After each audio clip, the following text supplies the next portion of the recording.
Coming up next on this edition of In the City, Patterson Park Community Center hosts Unity in the Community program set on expanding the minds of young people. Also, the Assistant Transportation Director talks about some enhancements to the department. Plus, Murfreesboro City Schools has added a new pre-K school to the district.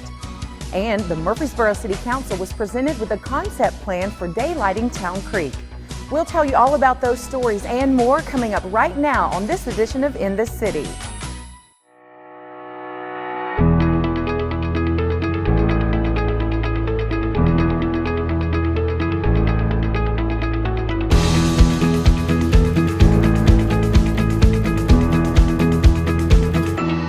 Welcome to another edition of In the City, your source for what's happening right here in the city of Murfreesboro. I'm Michael Linn White. Patterson Park Community Center annually joins with a community partner to hold the Unity in the Community program set on expanding the minds of young people. If you happen to be on the recently renamed Martin Luther King Jr. Boulevard and look just to the side of Bradley Elementary, you'll see the Patterson Park Community Center, a 110,000 square foot facility constructed in 2003 to provide the community with opportunities for recreation and more. Even before the current building, historically, this site has always offered a safe space for the surrounding area. Now it offers something for everyone in Murfreesboro. Echoing the idea of inclusion at Patterson is a very special summer program designed for all kids and appropriately named Unity in the Community. So today we had a fun day planned. We have skills and agility camp with Coach Field and some other basketball, football players from the local high schools. And we had a fun giveaway game back in the training room with our girls. And after that, we're going to join the fire department and they're going to spray us with some water. We're going to have some pizza, and then we're going to go back in the gym and have a dodgeball tournament. So today is just a day of all kind of fun for everybody. Sponsored by a local contributor, this program creates opportunities for kids to build on their own experiences, whether it be through athletics, the arts, or meaningful interaction with members of the community. Now, program activities may differ this year from last, but the message remains the same: unity. I'm new to Patterson Park, but when I talk about unity, I'm trying to change some of the concepts of what community and team really mean. Family team, same thing. What hurts a family hurts a team. And so I want to try to support the communication that they're struggling with. A lot of times they are competitive, but it doesn't have to turn into aggressive. And so I just really want to get people on the same communication page. You can correct without criticizing, and that's my goal here. It doesn't take more than a quick glance to see the effect a program like this has on the young people in attendance. Kids smiling, laughing, and all brought on by a chance to come together and take part in some fun-filled activities like agility drills at this year's football camp. I really want to thank Keith Jordan for every year he sponsors this event. He makes sure the kids have a fun day during the summer camp, whether it's just having a pizza party or whether it's somebody coming in from the community to speak to them about our differences, about us coming together as one, about us appreciating one another, and that's very important for our kids in the community. And so we really want to send a special thank you to Keith Jordan for that. The name itself, Unity in the Community, says a lot. But what really spoke volumes was a visit from the Murfreesboro Fire and Rescue Department. This is a great example of how much the city likes to get involved. And what began as a Q&A session ended with arguably the most fun activity of the summer, a splash day.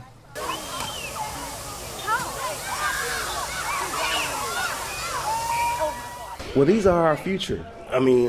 Citizens, and they're going to make all the decisions. They're going to be adults. They're going to be parents. And we want to make sure that they're set up for success and that they make good choices. And so this comes from interaction with us as adults and them seeing us make mistakes and correcting it and having confrontations and working through the obstacles of good communication. I would like to say if you have a child that may not be struggling but may benefit from some enrichment or encouragement and support that's more concrete than, hey, you can't do this or try harder, then Patterson is that place. If you would like to find out more about the Patterson Park Community Center and see what the center has to offer, check out their calendar online at www.murfreesborotn.gov/Patterson Park or give them a call at 615-893-7439. There's a lot going on in the Murfreesboro Transportation Department. Even though the pandemic may have set them back some, everything seems back on track. Murfreesboro's transit system began in 2007. Since then, we've changed routes numerous times to meet the public demand and serve the public the best we can. Local dollars only pay for around 15% of the total cost of the service. The rest of it is federal and state funding. So it's a good bang for our buck locally, and it does still serve a small portion of the community, but it is a portion of the community that needs the service. Before the pandemic, 60% of our ridership was for employment reasons, and we know that that's an absolute fact because when everything shut down at the beginning of the pandemic, our ridership dropped 60%. People have not returned to work. And that's not just indicative to Murfreesboro, it's all across the country. The city ordered new buses before the pandemic, and the order got canceled because of the vehicle chip shortage. A new order was put in with slightly different buses. The buses that we're getting now are actually going to be a little bit smaller. They will be a lift bus instead of a ramp. The base color of the bus will be sort of a medium gray color, and then we've got a whole new logo that we're wrapping the bus in. But we also changed the name of the service. It's now called Murfreesboro Transit. So we got the whole new logo, the whole new name, and we're getting a transit center that's going to be built. The city is building a new transit center at the corner of New Salem Highway and Bridge Avenue, across the street from the Doug Young Training Center. Right now, all we have is, we call it our hub, and it's just a parking lot with some bus shelters. There's no restroom facilities, there's no amenities period there. Our new transit facility will be about a 5.5 acre site, and there'll be 3 buildings on site. There'll be an administration building, there will be a light maintenance facility, and there will be a passenger pavilion with bus bays that go in a circle around that pavilion. It'll really be a good step towards gaining more ridership. In addition to the route study that we recently did to accommodate routes with our new transit center, we've done a shelter study. And we currently have plans to install possibly as many as 30 new shelters throughout the city. There's an app riders can now use called Move It that's used all over the country. But the city has been working on one just for Murfreesboro riders. We've been working for about the last 2.5 months on developing our own specific app. They can create their own account. They can save favorite places on it. They can plan trips on it. And they can select specific routes that they want to view and see exactly where their bus is and know, oh, it's just a couple minutes away. So we're gradually moving up and increasing our service and providing more amenities with the transit center and so on that we just don't have right now. And I'm looking forward to seeing that happen. The City of Murfreesboro and the city schools worked together to acquire property on Cason Lane for a new pre-K school. Cason Lane Pre-K opened for its first school year in August of this year, and they recently had the ribbon-cutting ceremony. There are 23 elementary classrooms dedicated to pre-K in Murfreesboro. Cason Lane Pre-K has an additional 8 classrooms and will help free up space in those other schools. Our pre-K program in Murfreesboro City Schools is growing, and we didn't have enough classrooms on this side of town. And so Dr. Duke called the city and asked for space to put 2 more classrooms. And not only did they give us space for 2 more classrooms, they gave us space for 8 classrooms. So this summer, everyone has just jumped into action, and we've painted and ripped out kitchens and added cabinets and mailboxes, and then 8 teachers from around the district moved their stuff to this building, and we've got about 150 kids, I'd say, and they're just as cute as they can be, and now we have a pre-K presence on this side of town. Murfreesboro City Schools have increased their pre-K classes over the years, and Robin talks about why pre-K is important. It's so important for students to start off with a good foundation of school. And, what we're doing here is teaching them how to learn. And it's just going to help all the way up through school to make sure that they're ready to learn, and it's just a great, great program.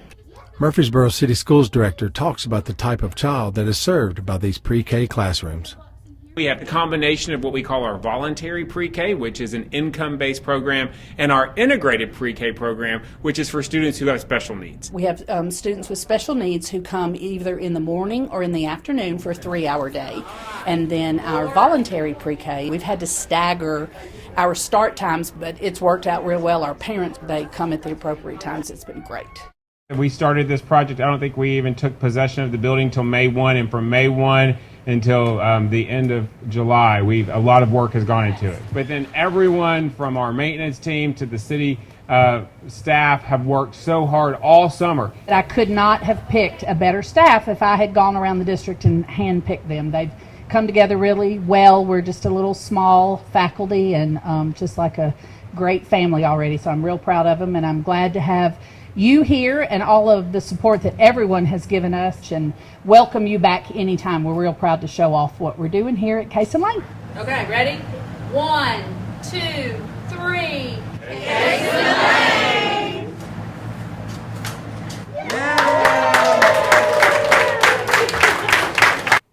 Town Creek runs through the middle of Murfreesboro with a small stretch of it currently underground. The city wants to daylight that stretch that runs beside Broad Street. The city has been studying the Historic Bottoms area for years. The Historic Bottoms boundaries are to the north, Old Fort Parkway, east, Northwest Broad Street, south, Discovery Center, and west, the CSX railroad tracks. One of the concepts coming from the study is to daylight Town Creek, or unearth the creek that back in the 1950s was directed into an underground culvert. From Murphy Springs Wetlands at Discovery Center to Cannonsburg Village, where it becomes visible again. The engineering firm Reagan Smith is working with the city and addressed the city council with a concept plan of what the area could look like. This plan and this project are going to do some really important things. One of those is this is a catalyst. This is a catalyst for economic vitality. The second is connection. This is something that's going to connect the Greenway. If you think about all the places the Greenway takes you now, this is going to extend that right into downtown and then connect it to the Discovery Center, and it's going to connect you to a creek that you may not have even known was there, and the natural amenities that come with that. The downtown side, the historic bottom side, and the Greenway and open space side. This zippers that together. Every city needs signature parks, green spaces, and places for people to come together. Kids need places to play and connect with nature. Enter Town Creek, downtown Murfreesboro's urban backyard. What began as a need to update failing infrastructure turned into an opportunity to bring a bit of the wild into the urban core. The design can be simplified into 3 distinct zones: the programmed and active, passive and naturalistic, and the formal and civic. In the programmed active zone, you're going to find a gateway to the park from Cannonsburg Village and the existing Greenway, a large open plaza with vendor buildings, a variety of seating opportunities, rustic amphitheater-style seating, a splash pad, and a flexible stage. This is also the first opportunity to experience the creek. In the passive and naturalistic zone, included is a large open lawn, naturalistic plantings, opportunities to engage with the creek, large boulders to scramble and perch on, and an accessible route to a beach that is available to all mobility levels for sharing in the experience of the creek. In the formal and civic zone, the plaza at Broad and Church Street sits at a key intersection, and it will function as civic space for the site. An elevated pedestrian crossing is planned for Broad and Church Streets, and we've included space for a landing building that could house an elevator, vendor space, and restrooms. The Hardscape Plaza includes terracing, seat walls, and planting space, areas for tables and chairs, and an additional vendor building that will be a focal point of the site. I want to talk to you a bit about the circulation hierarchy and how that will work. The sidewalk along Broad Street will be widened and separated from the street by a planting strip with street trees. The greenway will be the most direct route through the site. It'll connect to the existing greenway and the Discovery Center. And internal to the site will be a secondary trail system that's accessible and will lead to creek-level experiences. This site has tons of potential as a new gateway and amenity and economic driver for the city. It's an escape into nature and a place where people will want to be. The project team is moving forward with development of the detailed design and permitting plans. The Technology Engagement Center Digital Library in Murfreesboro is celebrating 5 years.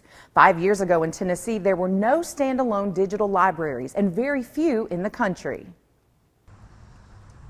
After hearing about an all-digital library in Texas, library board members wanted to bring that concept to Murfreesboro. So, after a few years of planning, the doors of the Technology Engagement Center opened in 2018. And now celebrating 5 years, the Tech Center has lots to offer with more in the works. Once people are aware that it's here and they can try new things without having to go invest in something first. In Tennessee, there were no standalone digital libraries and very few in the country, so it took a little while for the community to figure out what exactly is this new center. It was a little slow at first, I have to admit. People weren't, number one, didn't know where it was, didn't know what it was, and being on a school campus, they felt like maybe it was part of the school. The Tech Center, as it's commonly referred to, has a wide variety of offerings like meeting spaces, creator space, computers, and much more. The meeting spaces, that's one of the very first things that this branch was about. Business incubation, public access, digital divide, and meeting spaces. So we have people who come in here and do school projects or meet with a group or meet with their book group or their D&D group. Another new program is the Seed Library. Thanks to donations of seeds from local businesses, you can check out seeds to plant, all for free. It's been hugely popular. Over 250 people have come in specifically for the Seed Library since March.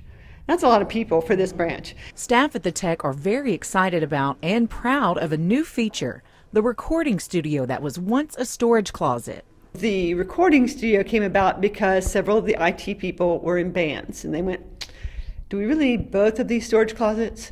So one of them got turned into a sound dampened recording studio. And it has had, since we opened it in the spring of 2019, it's had almost 1,500 uses. The Creator Space is another popular spot at the Tech and the only public use space in town. There's a 3D printer, Cricut machine, and more you can use for fun projects or just to learn something new. The 3D printers, we've gotten bigger ones, better ones, dual heads, so you can do 2 colors at once. We've gotten a glow forge, which will etch on wood, cut acrylic, etch on it. Some beautiful art has been created and left.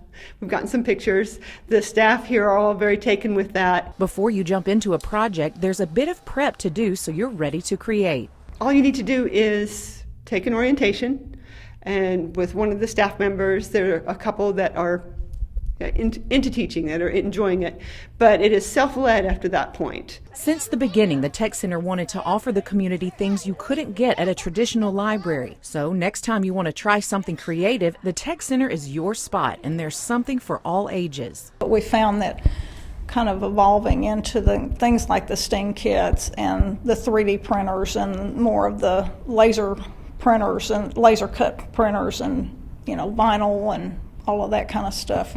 They've gotten a Cricut machine and things like that. So that just allows people to try these things, or maybe they don't want to invest anyway. They just have one little project that they want to do, so they can come here and do that. The Tech Center continues to grow in its programming and its offerings. Staff are always busy thinking of new ideas to engage with and serve the community. I just want it to continue to grow and evolve into something that this community can be proud of, and that it's not offered someplace else, or that we're kind of the premier, we're the pioneers in that segment, at least in this area. Make sure to check out the Technology Engagement Center located on Minerva Drive behind Hobgood Elementary. And for more information on all the cool things happening there, visit the library's website at rclstn.org. The master plan process is underway for Blackman Park. The design company Gresham Smith presented some of their concepts at a recent City Council workshop meeting. We authorized Gresham Smith to start on the master planning process, and they've been underway for a few weeks now. We've had a kickoff meeting. We've made some progress on that, so we want to take this opportunity to bring our work progress back before this body, let you know where we're at, also get some feedback on where that's headed. So we're looking at Blackman Park. We've been asked to have a look at this master plan for this parcel of land out in Blackman Park. In the yellow, we're going to be looking at to make sure if we put a fire station or a police station or those kind of services out in this way. Also, there's a parcel for school and education. But the big main focus of this master plan is the big green area, which is the open space park. What we did last week was we had a kickoff with the city, and we identified some of the vision and some of the program that we want to allocate for the park. So the initial priorities for the program for the park is a destination playground, pavilions, event space, trails, passive recreation, and restroom facilities. We're also going to consider things like habitat creation, nature play, and pickleball courts.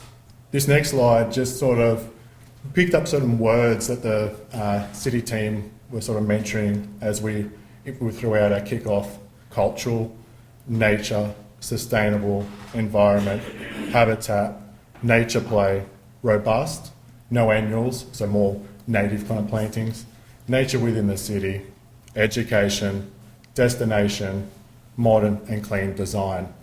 So we started to think about this could drive our vision for the park. So when we start talking about a destination kind of playground, something that stands out within the landscape, something you want to come and enjoy, families to come and enjoy in the space. Different variety of pavilions, individual spaces, large group spaces, event spaces for the community, local groups doing yoga, events nights, a band playing in the park. So just having a space for the community to gather. A variety of trails. The top left, just demonstrating that we want that connection from that retail face at the front, that yellow zone that we talked about, making sure that's connected to that open space. A variety of trails, hierarchy of having a primary running, walking trail, but then also having those moments where you can get off the main track and explore nature. But doing that and creating those trails throughout the space, we can have opportunity for different passive recreation, so exploring nature and having little nodes where you can pause and reflect with nature throughout the trail system as well. So having that big destination playground, but also having those little nodes to explore as well. So then we talked about a 12-week journey. We're in phase 1 at the moment, and we're sort of trying to fast track that a little bit. We have a phase 1, phase 2, phase 3. So phase 1 is gathering the existing information and identifying those themes and vision. Phase 2 is how is that implemented out on site. So what does it physically look like as a master plan? And then phase 3 is amending that master plan to any comments in the community input through there. The project team is moving forward with development of the detailed design and permitting plans. Murfreesboro City Schools shares important information that parents and students need to know about new Tennessee law regarding mass violent threats made on a school. Hello parents, I'm Lisa Terrell. I'm the Director of Communications for Murfreesboro City Schools, and with me today is Assistant Superintendent Ken Rocha. We're going to talk about a new law that just came into effect for this school year, and it's all about words matter and expulsion. I hate those two things. That is true. So this new law is about mass violence. Anytime there's a mass violence threat of bodily injury to 2 or more people, it's now considered a serious threat based on this new law. If a student makes a threat or a comment, for example, I'm going to kill you, I want to blow this up, I'm going to bring a weapon of any sort of nature like that, where they might even be joking, in a sense where they got something from TV, they're repeating a line or a video game, or just horse playing with friends, that becomes a serious threat where there's a recommendation for expulsion that goes to the director of schools. Then the director of schools makes the determination whether the student can attend school in Tennessee for the year. and they may be excluded as a result of that. So in the past, this may have been something that was handled on a school basis, maybe by the principal, the guidance counselor, social worker, just to figure out what was going on. But at this point, according to the law, it goes straight to expulsion, and then the director of schools has to get involved. So it's not light. That is correct. So the principal will become involved, or the assistant principal, with a threat assessment. They'll then deem those next steps and get others involved and share that information potentially with law enforcement. So I'm saying words matter, but it's not just our verbal communication. It's body language, text messages, internet. It's all of those mediums that are included in, so verbal or indirect as well. So social media would make a difference before school, after school, on a bus. They don't have to be in the classroom for this law to take effect. That is correct. Okay, so we realize this is a pretty heavy topic. If you have questions about this, please reach out to your teacher, reach out to your school administrator. We don't want to expel students. We want all students to stay in. And it really depends on you as a parent to talk to your student about this law and to let them know the huge consequence that goes with this law. That is correct. So please talk with your children. Okay, thank you. Murfreesboro native Roger Toombs retires from Murfreesboro Fire Rescue Department after 35 years of service. On December 5, 1987, Roger Toombs came to work for the Murfreesboro Fire Rescue Department. Toombs says he initially wanted to be a coach and never planned on being a firefighter, but he's happy he made that choice. Be able to serve my community, and of course born and raised here, and you get to serve your community, that's a blessing. Born and raised in Murfreesboro, Toombs has seen many changes in the department. Back when he started, they made 1,800 fire calls. Now MFRD makes over 30,000 calls a year. Toombs says he never dreamed that Murfreesboro would have such a large population to serve. The biggest change I've seen is early 2000 when they went to education and first responder. Yeah, I'm very proud of it. One thing Toombs is most proud of are the men and women who serve on the department. I have been an opportunity the last couple of months to ride, which I ain't done in years, on apparatuses, and I've been very impressed with their people skills, how much they care about people, and that's a blessing. Throughout his career, Toombs moved through the ranks up to deputy chief, a position he's held for the last 15 years. Chief Mark McCluskey says Toombs is hardworking and passionate about his position. He's done an excellent job. He's very passionate about a lot of things, especially the men that work here. He's always made sure that our retirees are taken care of. He's a people type person.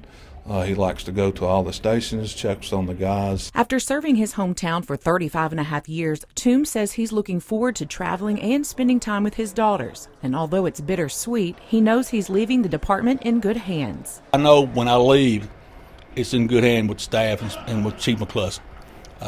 We all work together our whole careers, so I think they're in great hands. Murfreesboro Fire Rescue staff and the entire city is grateful for the hard work and dedication Roger Toombs has shown over the years, and we wish him the best in his retirement. The Murfreesboro Police Department wants to congratulate Claudia Russell as the Part-Time Employee of the Year. Everybody knows Claudia from being the crossing guard at Middle Tennessee Christian School. She dresses up for a lot of the holidays and brightens everyone's day with her sparkling personality. Congratulations, Claudia! Also, a special thank you to St. Mark's United Methodist Church for donating stuffed animals for children that Murfreesboro Police Department officers come in contact with who need comforting. St. Mark Minister of Adult Discipleship Martha Touchton was there to present them to MPD. We are excited that we have partnered with PAWS of Rutherford County since 2022 to bring you the Pet of the Month. September's Pet of the Month is Wendy. We interviewed her, and this is what she had to say. What's up? It's Wendy. Check me out, guys. I'm an active 2-year-old Labrador Retriever and Whippet mix, jumping to new heights, full of excitement, hoping to meet my new companion. Not to brag, but I would say the best qualities about myself are my athletic abilities, outgoing personality, and willingness to learn. I came into PAWS as a stray, immediately showing off how motivated I am, enjoying toys and treats. I'm looking for an adopter who loves the outdoors and can provide me with the exercise I crave daily. I'm currently 37 pounds, spayed, heartworm negative, and up to date on all vaccines. If you love making new friends, come play. For more information about Wendy or other dogs and cats available for adoption, contact PAWS at 615-898-7740 or email them at paws@rutherfordcountytn.gov. Well, that's it for this edition of In the City. As always, for more information about the city of Murfreesboro or any of the stories you've seen here, you can always visit our website at www.murfreesborotn.gov. And if you want to see any of the stories that you've seen today or catch up on some of the latest city news, you can always visit the City of Murfreesboro's YouTube channel. I'm Michael Linn White, and until next time, we look forward to seeing you in the city.